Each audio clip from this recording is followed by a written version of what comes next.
Assalamualaikum warahmatullahi wabarakatuh. Salam sejahtera untuk kita semua dan Om Swastiastu. Yang saya hormati Ibu dosen mata kuliah pemahaman tentang peserta didik dan pembelajarannya, yang dengan hormat saya sebut Dr. Duro Tunisa MPD, dan rekan-rekan mahasiswa PPG Prajabatan yang saya kasihi. Orang bijak mengatakan bahwa pendidikan bukan hanya tentang ke sekolah dan ke kampus lalu mendapatkan ijazah, tetapi tentang memperluas wawasan serta menyerap ilmu kehidupan. Dan pada kesempatan kali ini, kami hendak memaparkan terkait penerapan teori behavioristik, teori sosial kognitif, dan teori konstruktivisme di dalam kelas, model-model pembelajaran apa saja yang terbentuk berdasarkan prinsip konstruktivisme, dan rencana untuk meningkatkan motivasi para siswa belajar di dalam kelas.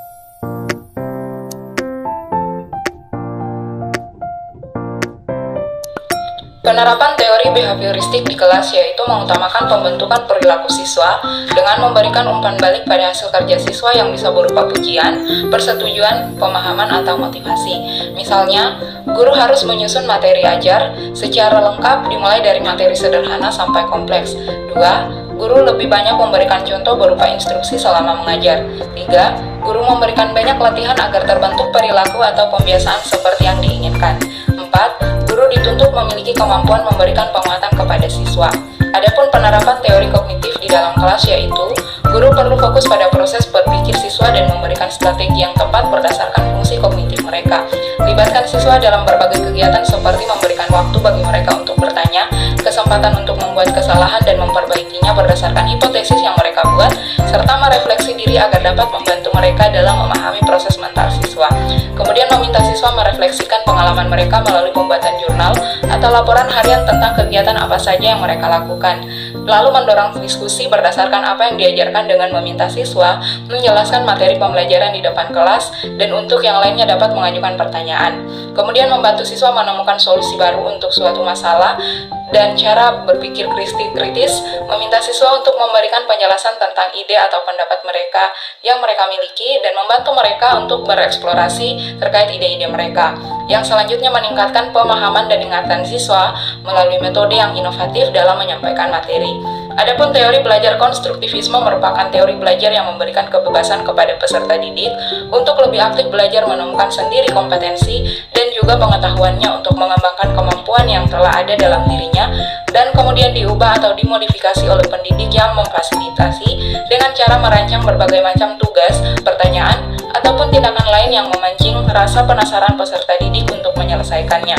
Ciri pembelajaran secara konstruktivisme yaitu memberi peluang kepada peserta didik untuk membina pengetahuan baru, mengembangkan ide yang dimiliki oleh peserta didik, menyokong pembelajaran secara kooperatif, membentuk sikap dan pembawaan peserta didik, dan mengembangkan serta menerima usaha peserta didik. Selanjutnya menganggap pembelajaran sebagai suatu proses yang sama penting dengan hasil pembelajaran. Contoh penerapan di dalam kelas yaitu mendorong siswa berpikir tingkat tinggi atau higher order thinking, dan guru mengajukan pertanyaan terbuka dan memberikan kesempatan beberapa waktu kepada siswa untuk merespon. Yaitu yang pertama, model pembelajaran tipe Jigsaw. Model pembelajaran Jigsaw merupakan model pembelajaran yang membagi siswa ke dalam kelompok, kemudian secara sistematis akan memecah anggota kelompok tersebut untuk berdiskusi dengan anggota kelompok lain dalam suatu bagian materi.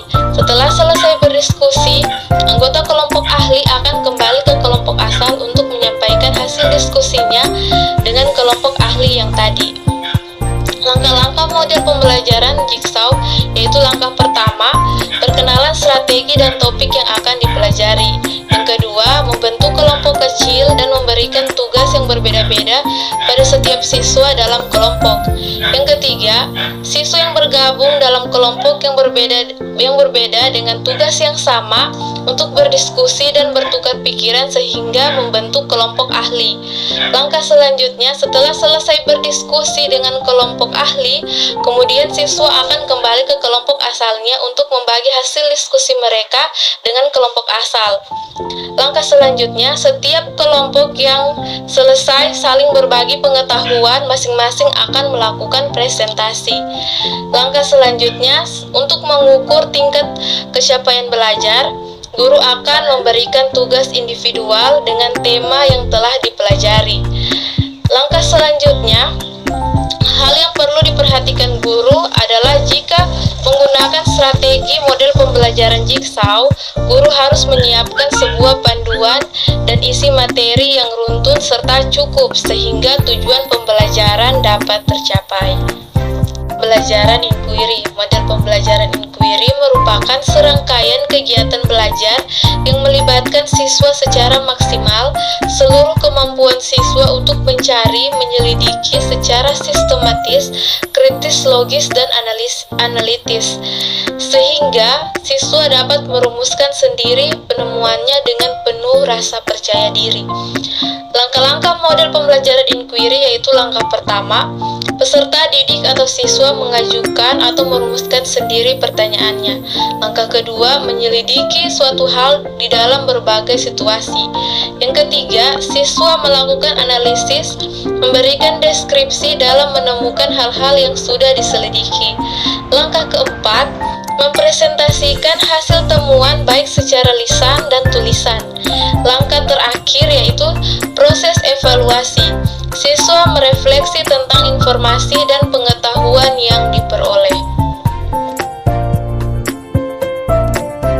Tania 7 tahun memiliki kemampuan rendah dan keinginan yang rendah untuk sukses.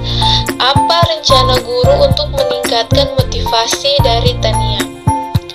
Guru dapat menggunakan pendekatan teori behaviorisme, di mana guru memberikan stimulus kepada siswa, kemudian siswa akan memberikan sebuah respon.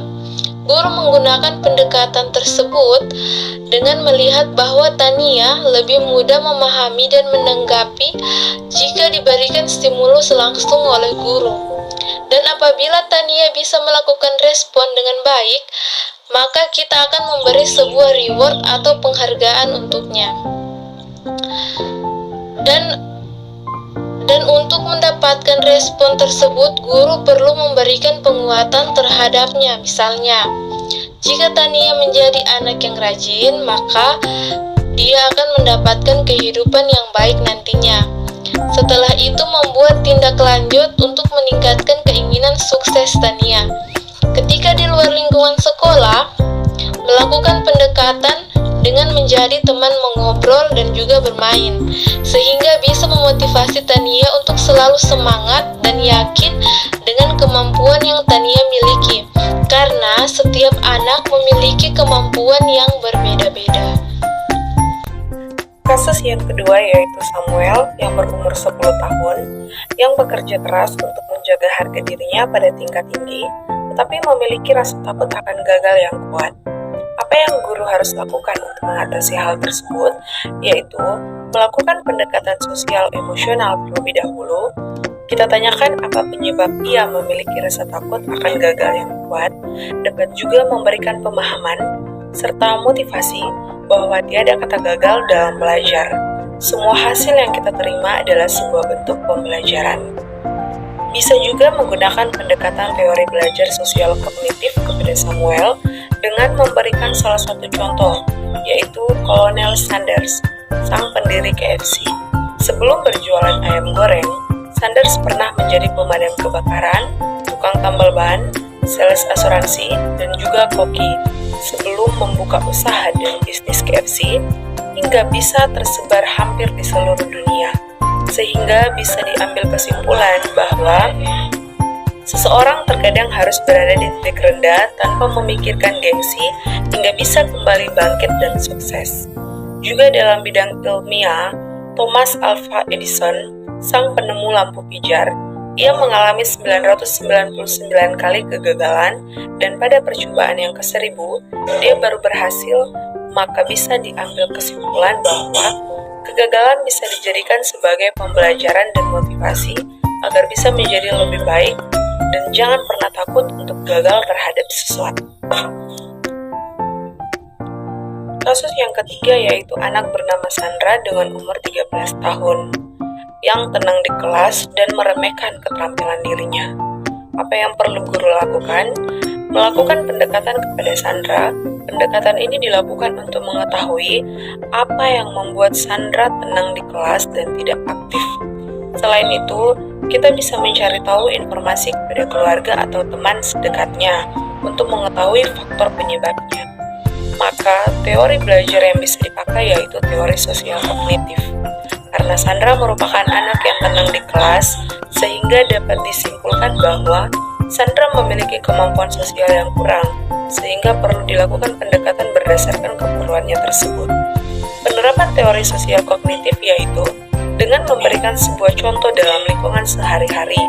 Di antaranya, kita harus dapat membangun kemampuan komunikasi kita terhadap orang lain agar memiliki banyak teman belajar dan teman bermain dapat dilihat dari pergaulan teman sebayanya. Juga meyakinkan Sandra untuk bisa percaya kepada dirinya sendiri, karena setiap orang memiliki keterampilan yang berbeda-beda, contohnya keterampilan merangkai kata, menggunakan komputer, dan keterampilan berbahasa asing. Kasus yang keempat yaitu anak bernama Robert dengan umur 16 tahun yang menunjukkan sedikit minat di sekolah dan saat ini tinggal bersama bibinya atau sudah tidak bisa menghubungi orang tuanya. Pada awalnya harus dilakukan pendekatan sosial emosional terlebih dahulu karena Robert kehilangan sosok orang tua yang bisa memberikan kasih sayang dan perhatian kepadanya. Kita sebagai guru harus bisa menggantikan peran tersebut agar kembali bersemangat dan belajar. Tapi karena Robert sudah berusia 16 tahun, jadi cara berpikir Robert sudah mulai dewasa, sehingga di usianya tersebut, guru memberikan pendampingan dengan memberikan arahan, masukan, dan motivasi untuk Robert. Seperti betapa pentingnya pendidikan di sekolah untuk mencapai masa depannya kelak, dan juga melakukan pendekatan untuk mengetahui minat dan bakat Robert dalam bidang apa, sehingga guru dapat membantu pengembangannya. Jadi, pendekatan yang dipakai yaitu pendekatan behavioristik.